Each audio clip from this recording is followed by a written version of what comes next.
네, 저희가 함께 모여서 또 하나님께 이 기도를 들어볼 때 그 중요한 표현 하나가 있거든요. 경탄하다, 그렇죠? 우리가 하나님께 받은 은혜를 감사함으로 경탄할 수 있는 시간이 주어진다는 것이 얼마나 크고 감사한 일인지를 좀 깨닫고 또 고민하고 묵상하게 되는 또 요즘인 것 같습니다. 그래서 예배를 섬겨주신 셰카이나와 대표기도 섬겨주신 분들, 또 다른 스태프들, 그리고 예배에 참여하신 모든 분들 감사하고 또 환영합니다. 함께 예배를 말씀을 나누는 가운데 힘껏 경탄하는 예배 시간 가지시길 간절히 또 소원하고 또 소망합니다. 계속해서 말씀을 나누기 원해요. 이제 본문을 읽어보셨잖아요. 혹시나 오해하실까봐 이게 대선을 앞두고 이 본문을 저희가 다루고 있는 거거든요. 근데 이거 혹시나 절대 의도하고 이게 배치한 것이 아니라는 거. 네, 성령님께서 역사하셔서 우연히 짜여지다 보니 이 본문이 대선을 앞두고 짜여 주어졌다라는 거 많이 기억해 주시고 좀 말씀을 말씀으로만 감사하게 받아주시면 좋겠습니다. 요즘 뭐 이것도 안 되고 이것도 안 되더라고요. 1, 2번만 3번 해야 되고 4번 해야 되고 5번까지 해야지 논란이 없는 것이 요즘 세대입니다. 이렇게 좋습니다. 그래서 말씀을 나누도록 하겠습니다. 제가 얼마 전에 대화하면서요, 진짜 재밌는 얘기를 하나 들었어요. 너무 재밌는 얘기인데 여러분들도 한번 생각해 보세요. 대화를 하는데 이렇게 얘기하더라고요. 전도사님, 저는 오늘 제가 점심을 뭐 먹을지를 AI한테 물어봐요. 그리고 어떻게 생각하세요? 저 오늘 점심밥 뭐 먹을지 AI한테 골라달라 그래요. 이런 얘기를 제가 들었다는 거예요. 그날 점심 식사의 결정권을 AI에게 양도하고 있는 모습을 보는데 제가 진짜 많은 생각을 좀 하게 되었습니다. 그러니까 한마디로 조금 더 덧붙일 수 있을 것 같아요. 그래 덧붙입니다. 뭐라고 덧붙이냐면, 전도사님, 제가 요즘 AI에게 많은 것을 물어보면서 결정합니다라고 이야기를 하더라고요. 오늘날 우리는요, 어쩌면 일상의 가장 작고 사소한 것부터 진로와 비전이나 인생의 가장 큰 영역에 이르기까지 우리는 가장 만족스러운 결정을 하길 원하고 가장 완벽한 결정을 하기를 원합니다. 그런데 동시에 우리는요, 나의 결정을 통해서 내가 져야만 하는 그 실패에 대한 책임을 피하고 싶어 하기도 한다는 거예요. 나의 결정이 어떤 결과를 낳을지 감히 예측할 수 없기 때문이에요. 그러다 보니까 어쩌면 우리는요, 정답이 없어 보이는 세상을 결정을 정말로 잘하며 살아야 한다는 부담을 피해서 저 대신 결정해 주시면 안 될까요? 라는 마음을 갖고 살아가고 있다는 거예요. 그리고 나 대신 결정해 주세요라는 마음을 담아서 간청하듯이 AI에게 물어보거나 다른 사람에게 결정권을 양도하고 있는지도 모른다는 것이죠. 스스로 우리는 자기 결정권이라고 하는 걸 포기하며 산다는 거예요. 오늘날 우리는요, 결정하기를 주저합니다. 그렇다면요, 생각해 봅시다. 내가 아니라 AI 혹은 다른 사람이 우리의 모든 대소사를 대신 결정해 줄 때 우리는 만족스러울 수 있을까요? 완벽한 결정을 한다고 말할 수 있을까요? 누군가 총대를 메고요, 나의 대소사를 결정해 줄 때 우리는 이 책임이라고 하는 걸 좀 회피할 수 있을까요?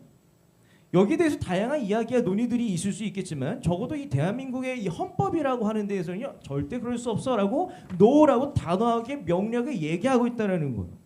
헌법은 우리에게 이렇게 말하고 있습니다. 자기 결정권이라고 하는 것이 있어야 대한민국 국민 우리는 행복할 수 있습니다라고 단호하게 얘기하고 있어요. 조금 더 쉽게 얘기하면 행복은요, 바른 결정을 스스로 하는 데에서 얻는다라고 이야기하고 있습니다. 어쩌면 우리들 안에서 행복하기 위해서는요, 나답게 살고 싶다는 열망이 있습니다. 그리고 나답게 살고 싶다는 것은 뭔가 생각해보면, 나답게 살고 싶다는 말의 의미는 뭐냐면 내가 결정하고 책임지는 것들이 쌓이고 쌓이면 우리는 그때 나답게 산다고 말할 수 있다는 것이죠. 이런 의미에서 우리는 행복하기 위해서 스스로 결정할 수 있는 힘, 그러니까 결정력이라고 하는 것이 너무나 필요해요. 결정력이 너무나 필요합니다. 여러분들은 좀 어떠세요? 여러분들은 스스로 결정할 수 있는 힘, 이 결정력이라고 하는 것을 갖고 계십니까? 그리고 여러분들은 어떻게 좋은 결정이라고 판단하고 분별해서 나 이거 결정할래 선택하십니까? 아니면 여러분들은 여전히 결정하기를 주저하면서 누군가가 내 삶과 나의 모든 대소사를 대신 결정해주기만을 기다리고 계신 거는 아닙니까? 우리는요, 그리스도인답게 좋은 결정을 한다는 거에 대해서, 좋은 선택을 한다는 거에 대해서 고민할 필요가 있어요. 오늘 본문은요, 예수님을 쫓아서 예수님께서 이리로 가라 하시면 이리로, 저리로 가라 하시면 저리로 이 단순하게만 살았던 제자들이 본격적으로 예수님 없이 삶 가운데 마주하는 문제들을 직접 궁리하고 직접 씨름하면서 혹은 직접 결정하고 선택하는 이야기가 오늘 본문의 이야기입니다. 예수님께서 하늘로 승천하시잖아요. 지난주에 예수님께서 하늘로 승천하시는 모습을 멍하니 보던 제자들은요, 다시 현실로 돌아와요. 다시 현실로 돌아오고 보니까 진짜 내가 이 제자 공동체 재정비해야 할 만한 일들이 너무나 산더미처럼 쌓여 있는 거예요. 제자들이 현실로 돌아오니까요, 예수님의 십자가 사건과 부활과 그리고 승천하기까지 흩어져 있던 제자 공동체를 다시 빌드업해야 하는 문제가 딱 놓여 있는 거예요. 예수님께서 계실 때에는 진짜 편했습니다. 예수님께서 계실 때에는요, 예수님께 대신 결정해 주셨기 때문이에요.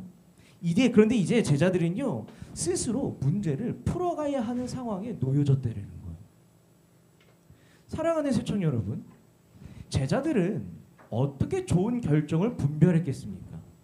어떻게 바른 결정으로 결정하고 선택하고 앞으로 나아갔겠습니까? 오늘 말씀을 나눈 가운데요, 여러분들 그리스도인답게 결정한다는 것이 무엇인지 고민해 보셨으면 좋겠어요. 그리고 그리스도인답게 분별한다는 것이 무엇인지 고민하셨으면 좋겠고, 당장 내에 여러분들의 주어진 삶의 문제들을 스스로 결정하고 판단하고 결정 있게 나아갈 수 있는 여러분 모두가 되시기를 간절히 소원합니다. 이것을 위해서 세 가지 나누기 원하는데, 첫 번째, 그리스도인들의 결정력은요, 말씀으로 상황을 진단해야 돼요. 두 번째, 그리스도인들의 결정력은요, 목적 있게 문제를 풀어가야 돼요. 세 번째, 그리스도인들의 결정력은 최선을 다한 뒤에 내려놓을 필요가 있다라는 거예요. 하나하나 나누기 원합니다. 첫 번째, 사도행전 1장 16절과 20절 말씀을 함께 나누기 원합니다. 읽겠습니다. 시작. 형제 자매 여러분, 예수를 잡아간 사람들의 앞잡이가 된 유다에 관하여 성령이 다윗의 힘입어 말씀하신 그 성경 말씀이 마땅히 이루어져야 합니다. 시편에 기록하기를 그의 거처가 폐허가 되게 하시고 그 안에서 사는 사람이 없게 하십시오 하였고, 또 말하기를 그의 직분을 다른 사람이 차지하게 해주십시오 하였습니다. 아멘. 제자들은요, 제자들의 이 사역을 한번 봅시다. 회상해 봅시다. 제자들은 예수님과 함께 다니면서 기적도 목격하고 가르침도 받습니다. 그리고 예수님과 함께 다니면서요, 예수님의 이 십자가 죽음도 목격하고 또 죽으시고 부활하신 것도 목격합니다. 심지어 예수님께서 하늘로 올라가시는 것도 목격합니다. 이 모든 것들을 목격한 제자들의 입장에서 예수님이라는 존재는 어마어마한 존재일 수밖에 없었어요. 당연히 제자들은요, 예수님을 중심으로 모든 삶을 재편했던 사람들이라고 할 수 있다는 거예요. 근데 문제가 하나 생겨. 무슨 문제냐면, 이제 제자들은요, 이전과 같이 예수님 옆에 껌딱지처럼 붙어서 삶을 읽어낼 수 없다는 문제가 생겨버린다는 거예요.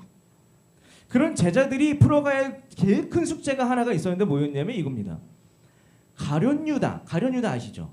가룟유다의 배신과 죽음으로 인해서 생겨나버린 제자 공동체 12명의 이 최고 리더십의 한 자리 공석 생겼거든요. 그거를 어떻게 채울 거냐에 대한 너무나 큰 숙제가 생겨버려. 최고 리더십 12명이 있는데 그 12명 가운데 발생한 한 자리 공석을 메워야 되는데 어떻게 메워야 될지 고민을 해야 할 필요가 있다는 거예요. 이전과 같으면 예수님께서요, 직접 결정해 주셔서 편리했습니다. 이전과 같았으면 예수님께서 보다가 지우야 사도하자 하면 해결되는 일이었어요. 근데 지금 이 순간부터는 예수님께서 그런 걸 안 해주신다니까요. 그리고 나서 제자들끼리 이제 사도를 세워야 되는 일들이 벌어졌다는 거예요. 제자들은 스스로 딱 한 사람이 동역자이자 최고 리더십인 사도를 결정해야 되는 상황을 풀어갔었어야 됐습니다. 제자들은 스스로 결정해야 하고 스스로 책임져야 하는 부담스러운 과정을 밟아야 했다는 것이죠. 그렇다면 제자들은요, 이 배신자 가룟유다를 대신할 새로운 사도를 선출하고 결정하기 위해서 어떤 과정을 좀 밟았을까요? 우리 이걸 좀 주목해 볼 필요가 있어요. 오늘 본문에서 베드로가 이 상황 가운데 본격적으로 입술을 좀 움직이기 시작합니다. 입을 움직이기 시작합니다. 베드로가 제일 먼저 풀어가야 하는 문제가 있었는데 뭐냐면, 이 사도 선출을 위해서 제일 먼저 풀어가야 되는 문제가 뭐냐면, 제자 공동체, 그러니까 동역자들에게 가룟유다의 낙오와 실패를 잘 설명해 주는 것이 첫 번째 과제였어요. 제자 공동체에 있어서요, 그 12제자, 이 사도의 이 위상이 어느 정도였을까를 생각해 보면, 예수님과 가장 가까이에 있었던 12명의 최고 리더십은요. 제자들 중에서도 가장 큰 신뢰와 지지를 받을 수밖에 없었던 사람들이었어요. 이를테면 우리 새총교회에는 수많은 예수님의 제자들이 있지만 그 제자들 가운데에서도 셀 리더, 임원 팀장 리더십들은 지지와 신뢰를 받는 리더십 그룹이라는 거예요. 그 정도의 느낌, 그 정도 곱하기 한 2배, 3배 정도의 느낌이라고 생각해보면 조금 더 와 닿으실까요? 그런 12명의 자리에 공석이 생겼는데 그 중에 한 명이었던 가룟 유다가요. 그냥 공석이 생긴 게 아니라 돈 문제로 공석이 생겨버렸어요. 그 돈 문제로 예수님을 배신했다는 소식을 받아들이는 그 다른 제자들은 당연히 충격을 빠질 수밖에 없고 이 공동체의 신뢰가 잃어버릴 수밖에 없는 상황에 빠져버린 거예요.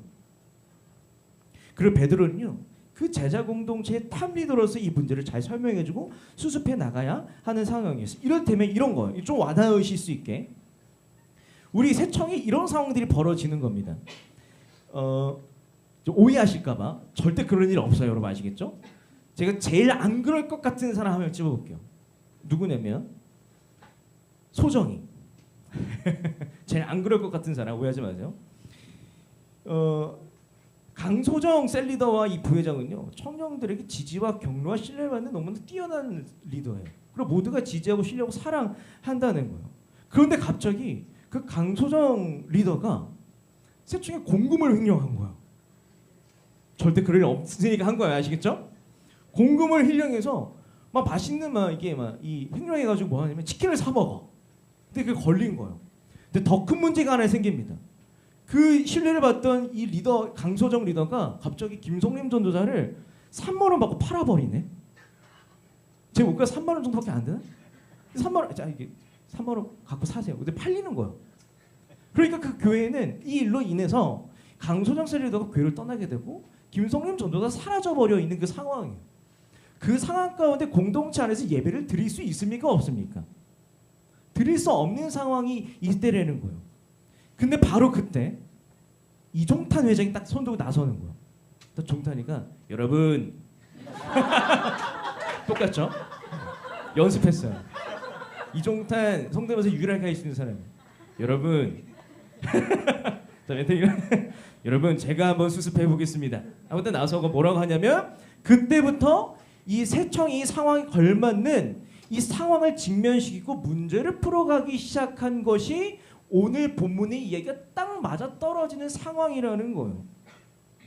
이렇게 질서를 잡아나간 이야기가 오늘 본문의 이야기라는 거예요. 이런 상황에서 베드로는 혼란스러운 제자 공동체의 상황을 수습하고 질서를 잡기 위해서요.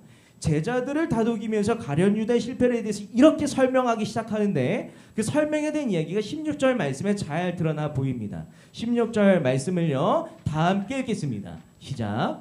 형제 자매 여러분, 예수를 잡아간 사람들의 앞잡이가 된 유다에 관하여 성령이 다윗의 입을 빌어 미리 말씀하신 그 성경 말씀이 마땅히 이루어져야만 하였습니다. 아멘. 베드로는 무엇을 말하고 있습니까? 이렇게 얘기하고 있는 거예요. 가룟 유다의 실패와 낙오를요. 성경 말씀에 근거하여서 이해하자고 말하고 있는 거예요.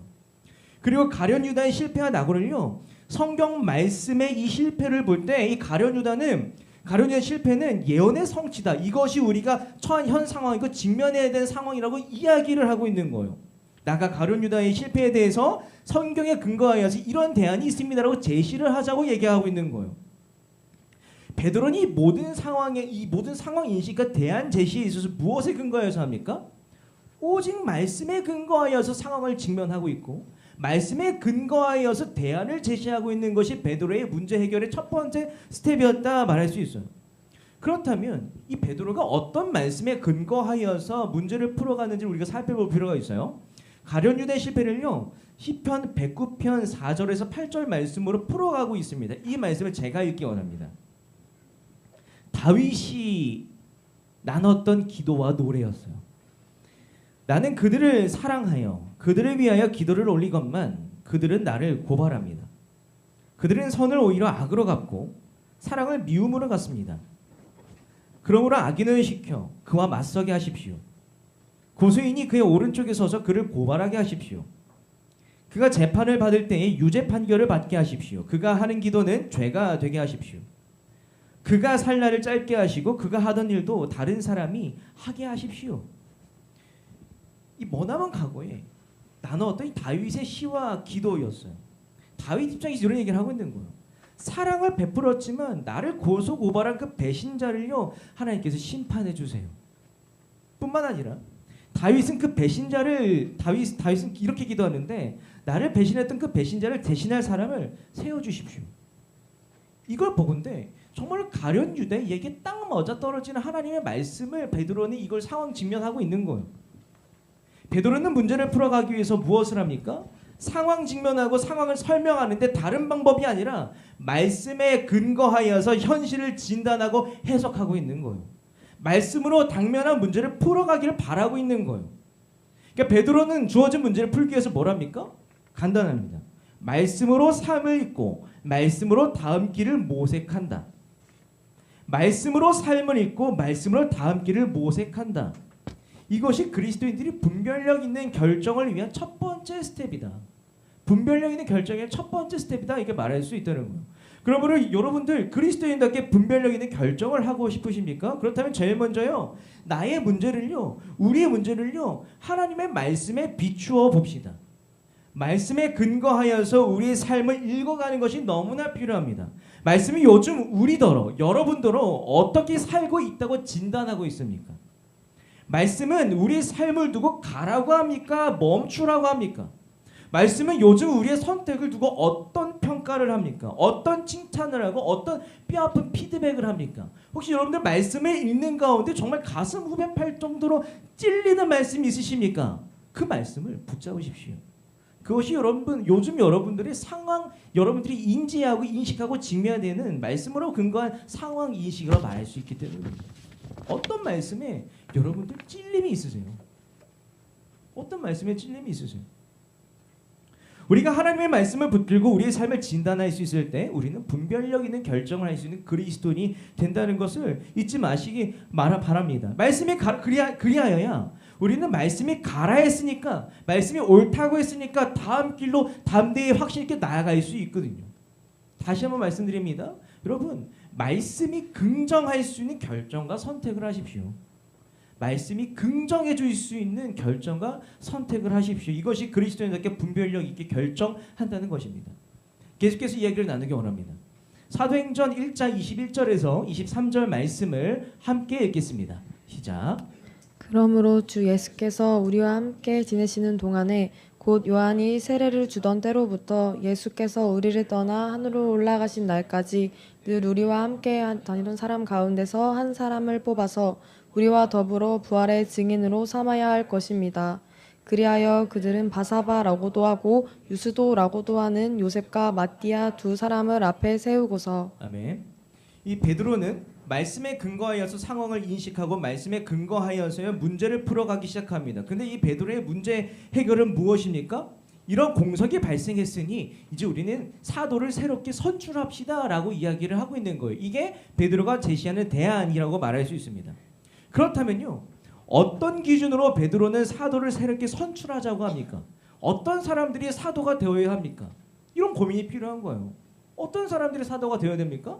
돈이 있는 사람들이 사도가 되어야 하는지, 혹은 이 말을 잘하는 사람들이 사도가 되어야 하는지, 아니면 명망 있고 영향력 있는 사람이, 아니면 도덕적으로 거룩한 사람이 이 사도가 되어야 하는지에 대한 고민이 이제 시작되고 있고 풀어가기 시작하는 거예요. 제가 당장 여러분께 질문을 좀 드리기 원해요. 여러분들은 어떤 사람이 리더가 되어야 될 것 같아요? 어떤 리더가 좋은 리더라고 생각하십니까? 네, 생각할 수 있는 시간. 자, 당장 여러분들의 셀 리더 빼고 3초 드릴게요. 1, 2, 3. 자, 마음으로만 품으세요. 우리들은요, 지금 생각하신 것처럼 좋은 리더에 대한 다양한 이미지와 그림과 기준들을 가지고 있다는 거예요. 누군가는 이 똑똑한 이 지장이 좋은 리더가 되어야 된다고 생각하고, 어떤 사람은 착하고 정말 잘 되준 덕장의 리더가 되어야 된다고 생각하고, 어떤 사람은 그냥 타이밍을 잘 맞추면 운장 정도가 진짜 좋은 리더다, 뭐 이렇게 생각하는 사람들도 있다는 거예요. 이런 제자 공동체 안에서도요, 이 제자 사도를 선출한 그 과정 안에서 야, 이런 사람들이 사도가 돼야지라고 하는 여러 가지 의견과 이 기준을 가지고 시끌벅적하지 않았겠습니까?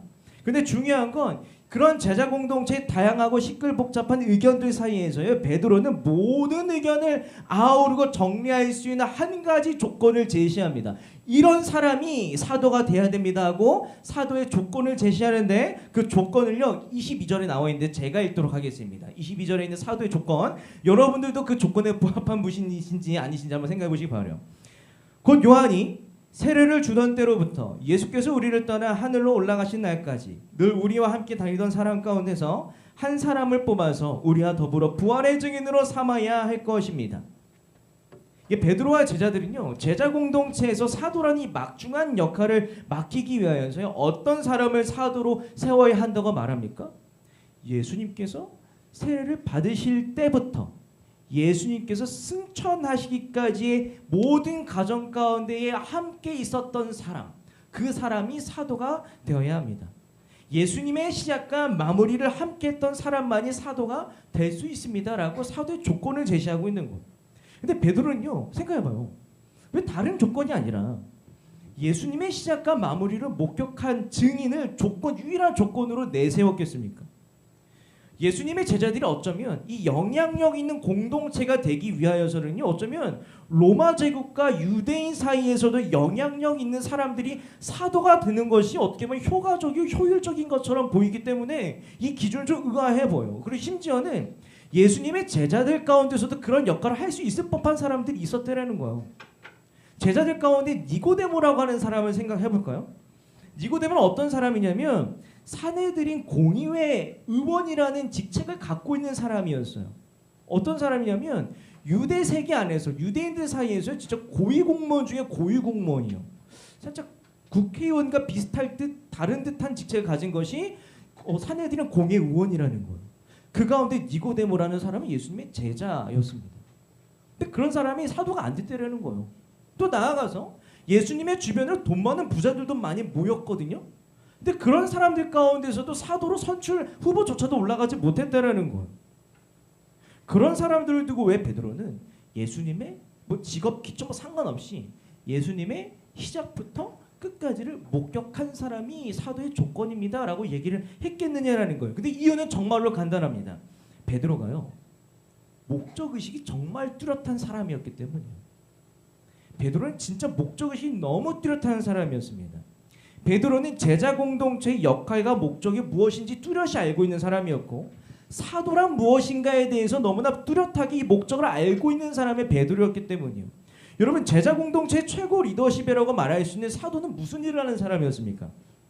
그리고 그들은 왜 모이고 왜 흩어집니까? 무엇을 하면서 합니까? 마태복음 28장 18절에서 20절 말씀은요, 그런 예수님의 제자들 사도들이 무엇을 목적으로 살아야 하는지에 대해서 예수님께서 명확하게 이 말씀하시는데, 그 말씀을 다 함께 읽겠습니다. 시작. 예수께서 다가와서 그들에게 말씀하셨다. 나는 하늘과 땅의 모든 권세를 받았다. 그러므로 너희는 가서 모든 민족을 제자로 삼아서 아버지와 아들과 성령의 이름으로 세례를 주고 내가 너희에게 명령한 모든 것을 그들에게 가르쳐 지키게 하여라. 보아라, 내가 세상 끝날까지 항상 너희와 함께 있을 것이다. 아멘. 여러분, 사도는 무엇을 하며 살아가는 사람들입니까? 복음을 증언하는 사람들이요. 사도의 사도됨의 목적은 단순합니다. 돈 많이 버는 거나 인기 많은 거나 이런 게 아니라 복음을 증언하는 그 단순한 목적을 갖고 살아가는 것이 사도들이었다는 거예요. 그런 이 사도로서의 역할을 너무나 잘 해냈던 이 베드로의 설교가 한 편이 있어요. 사도행전 3장 14절 15절은요, 베드로가 설교를 한 그 직접적인 내용인데, 그 내용을 보면 사도는 무엇을 하며 살아가는지를 너무 잘 보여줘요. 그것을 설교를 하고 있는 제가 한번 해볼게요. 베드로의 설교입니다. 여러분은 그 거룩하고 의로우신 분을 거절하고 살인자를 놓아달라고 청하였습니다. 그래서 여러분은 생명의 근원이 되시는 주님을 죽였습니다. 그러나 하나님께서는 그를 죽은 사람들 가운데서 살리셨습니다. 우리는 이 일의 증인입니다. 우리는 이 일의 증인입니다. 베드로는요, 사도로서 무엇을 합니까? 직접 삶으로 지지고 볶았던 예수님의 이야기를 전하는 것이 사도로서의 역할이고, 그걸 충실히 했던 사람이에요. 근데 거기다가 강력하게 한마디를 덧붙이는데 뭐라고 덧붙여요? 우리는 이 일의 증인입니다. 뭐라고 그래요? 제가 직접 봤거든요. 예수님 이런 분인데 제가 직접 봤어요. 제가 직접 경험했걸랑요 하는 거예요. 여러분, 어떤 사람들이 어떤 이야기를 하고 내가 직접 보았다는데 그 이야기에 대해서 내가 거짓말이라고 어떻게 함부로 말할 수 있겠어요? 아무리 논리적으로 말한다고 해도 이게 어떻게 거짓말이라고 말할 수 있겠어요? 내가 직접 봤다는데 어떻게 거짓이라고 할 수 있겠습니까?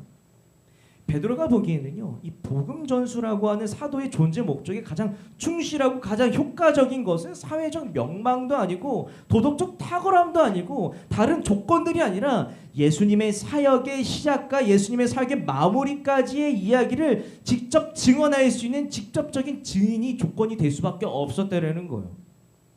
베드로는 목적 의식이 뚜렷해야만이 나올 수 있는 조건을 제시했다라고 얘기할 수 있습니다. 그래서 베드로는요, 사도 선출의 중요한 과제를 풀기 위해서 사도다움이란 무엇인가를 고민했을 것입니다. 그리고 목적의식을 뚜렷하게 다듬었을 것입니다. 이것이 베드로가 분별력 있는 결정을 내릴 수 있었던 방법이에요. 목적의식을 뚜렷하게 하는 겁니다. 그러므로 여러분, 분별력 있게, 그리스도인들께 분별력 있게 결정하고 싶으십니까? 그렇다면 단순합니다. 나의 문제 가운데, 나의 삶 가운데 목적의식을 뚜렷하게 하십시오. 목적의식을 뚜렷하게 하십시오. 한간에 보면 이런 얘기가 있어요. 목적이 이끄는 삶을 사십시오라는 말이 있지 않습니까? 이 말이 어떤 의미인 줄 아세요? 이런 의미예요. 하나님께서 당신을 창조하신 목적이 있으시다. 하나님께서 그 자리로 당신을 부르신 목적이 있으시다. 그러니 그 목적을 쫓아서 그 목적을 중심으로 당신의 삶을 재정비하고 재정리하고 재정의하라 라고 하는 말이 목적이 이끄는 삶을 살아가십시오라는 말의 의미라는 것이죠. 여러분, 뚜렷한 목적의식이 있어야 여러분 포기할 수 있으세요. 뚜렷한 목적의식이 있어서야 우선순위를 정리할 수 있으세요. 우리는 그렇다면 어떻게 목적의식을 얻을 수 있겠습니까? 간단해요. 왜라고 하는 질문을 마음껏 던지십시오. 왜라고 하는 질문을 많이 던지세요. 나는 왜 여기 있는가? 나를 왜 그 자리로 부르셨는가? 나는 왜 지금 너무나 이 아픈 그 문제를 왜 마주하고 있는가? 나는 왜 이 시기를 보내고 있는가?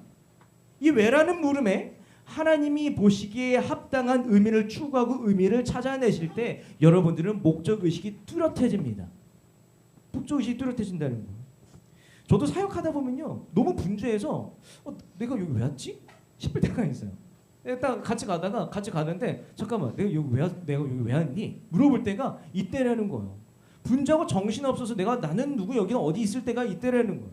그때마다 제가 던지는 질문이 하나가 있어요. 뭐냐면, 성림아, 너는 세청에 왜 있니?라는 질문을 진짜 많이 던져요. 너 세청에 왜 있는 거냐? 라는 질문을 던질 때마다 그때마다 제 생각이 명쾌해지걸랑요. 그 질문에 답, 하나님과 저 사이에 주고받아진 그 주관적인 경험에 따른 그 대답이 있거든요. 듣고 싶으면 저랑 친해지시면 돼요. 근데 그 대답을 기준으로 제가 뭘 포기해야 되는지, 뭘 붙들어야 되는지, 어떤 그 책임을 감수해야 되는지가 명확하게 그려지고 걸어갈 수 있다는 거예요. 여러분들, 그리스도인들이 분별 있게 결정하는 건요, 여러분들이 목적이 뚜렷해져야지 분별 있게 결정할 수가 있습니다. 그러므로 왜라는 질문을 많은 순간 마음껏 하나님 안에서 던지시기 바랍니다. 이제 마지막 이야기를 좀 나누기 원해요. 사도행전 1장 24절에서 26절 말씀을 함께 읽겠습니다. 시작. 기도하여 아뢰었다. 모든 사람의 마음을 다 아시는 주님께서 이 두 사람 가운데서 누구를 뽑아서 이 섬기는 일과 사도직의 직분을 맡게 하실지를 우리에게 보여주십시오. 유다는 이 직분을 버리고 제 갈 곳으로 갔습니다. 그리고 그들에게 제비를 뽑게 하니 마띠아가 뽑혀서 11사도와 함께 사도의 수에 들게 되었다. 아멘. 자, 다시 정리하면 베드로는 말씀에 근거하여서 주어진 문제를 뼈저리게 직면했습니다. 그리고 말씀에 근거하여서 대안을 제시했습니다. 그 대안이 뭐예요? 사도를 새롭게 선출하자. 그리고 나아가서요, 사도의 역할과 목적에 근거한 뚜렷한 목적의식을 가지고 후보자들을 선출하기 시작하는 거예요. 그 조건이 뭐예요? 예수님의 사역의 시작과 마지막을 함께한 증인이라는 조건을 가지고 제자 공동체 가운데서 사도를 할 수 있는 사람들을 고르고 골라서요, 두 사람만 남습니다. 그 두 사람이 누구냐면, 한 사람은 요셉이에요. 한 사람은 마띠아였어요. 이제 제자들은요, 이 두 사람 중에 한 명을 선택하고 그를 사도로 삼아서요 다시 제자 공동체로서 복음을 전하기 열심히 나가기만 하면 되는 거였어요. 근데 여기서 그들이 두 사람 중에 한 명을 선택하는 방법이 뭐예요? 제비뽑기예요. 그 중요한 역할을 맡겨야 되는데 두 사람 중에 한 명을 제비뽑기로 뭐 이렇게 짚고 있는 거예요. 뭐 살짝 뭐 가위바위보를 한다거나 코카콜라 하는 느낌으로 한 느낌이라고 생각하시면 됩니다. 너무 무책임한 방법이 아닌가요? 우리가 봐봐요. 초등학교 때부터 뭐 이게 세청에서 회장 선거를 해보셔야 알겠지만 수많은 시간에 이 반정 선거나 회장 선거를 경험한 우리로서는요 제비뽑기라고 하는 거를 이상한 방법으로 생각할 수밖에 없다는 거예요. 만약에 2026년에 이제 회장 선거를 하는데 최종 결선 후보가 2명 남아요. 근데 갑자기 제가 자 우리 제비뽑기로 결정합시다. 이게 성경적인 방법입니다 하면 여러분들 더 이상하게 보지 않겠어요? 근데 그런 그림들이 지금 여기서 그려지고 있다라는 거예요. 우리는 이 제비뽑기를 도대체 어떻게 이해해야 할 필요가 있겠습니까? 이게 과연 성경적인 방법입니까? 우리는요 이 제자들이 이 제비뽑기를 두고 두 가지 방법으로 이해할 수가 있는데 한 가지는 제비뽑기를요 무책임하게 내팽개치는 것으로 이해할 수가 있어요. 또 다른 방법은요 이게 제비뽑기를 최선을 다한 다음에 탁 내려놓는 내려놓음으로 이해할 수가 있다라는 거예요. 제자반 하신 분들은 아시겠죠? 맞아요. 제자들의 제비뽑기는요 내팽개침 아니면 내려놓음이었습니다. 내팽개침 아니면 내려놓음이었어요. 그럼 내팽개침은 무엇입니까? 성의 없이 결정하는 거예요. 신중함 없이 대충 결정하는 거예요. 내가 책임지지 않으려고 자포자기하듯이 에라 모르겠다 결정하는 것이 내팽개치는 거예요. 거짓으로 낙관하면서 그냥 아무거나 고르는 게 아예 뭐 알리스웰 하면서 고르는 것이 내팽개침이라는 거예요. 그럼 내려놓으면 무엇입니까? 최선을 다하고 남은 것은 하나님께 탁 맡겨버리는 거예요. 내려놓는 거예요. 그러면 이렇게 봤을 때 제자들의 제비뽑기는 내팽개침입니까? 내려놓음입니까? 내려놓음이죠. 제자들은요 요셉과 마티아를 세우기까지 진짜 최선을 다했습니다. 제자들은 말씀에 근거하여서 문제와 상황을 정확히 직면했고 정확한 대안을 제시하였고 목적의식이 뚜렷이 사도의 조건과 기준을 세우며 절차를 밟아갔습니다. 그렇게 나온 사도 후보가 요셉과 마띠아였는데 심지어 거기서 멈춘 것이 아니라 그들은 기도했어요. 요셉과 마띠아를 두고 누가 사도가 되면 좋을지 치열하게 기도했어요. 제자들 입장에서는 할 수 있는 모든 것을 다 하였습니다.